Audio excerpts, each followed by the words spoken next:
அற்புதமான புத்தகம் அல்லவா? அழகான வடிவம், தெளிவான எழுத்துக்கள்.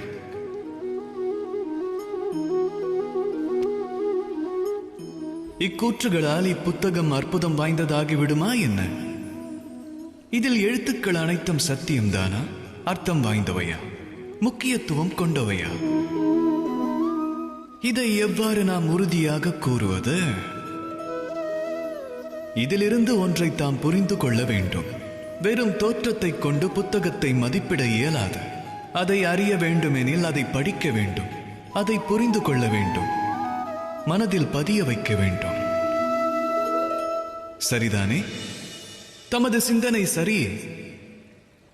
புத்தக மதிப்பீட்டிற்கு இக்கூற்றுகள் அனைத்தும் மிகச் சரியானவையாக இருக்கும். ஆனால் இதே போல் ஒரு மனிதரை மதிப்பிட நாம் தவறிவிடுகிறோம்.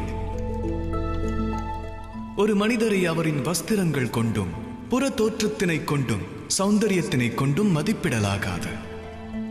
ஒருவரை மதிப்பிட அவரை நன்கு புரிந்து கொள்ள வேண்டும், அவரை அறிந்து கொள்ள வேண்டும், மனதார உணர வேண்டும்.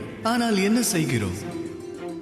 ஆபரணங்கள், பகட்டு மற்றும் சௌந்தரியத்தால் ஈர்க்கப்படுகிறோம். அதையே அன்பென்று அறிகிறோம்.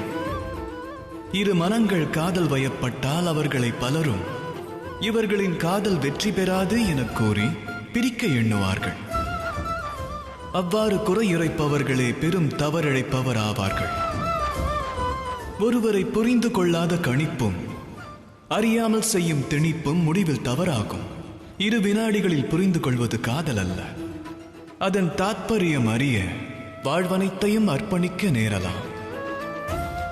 அவகாசம் தாருங்கள். புறத்தோற்றத்தினை விடுத்து அகத்தோற்றம் அறியுங்கள். அப்பொழுது ஹிருதயமானது களிப்புற்று கூறும், ராதா ராதா.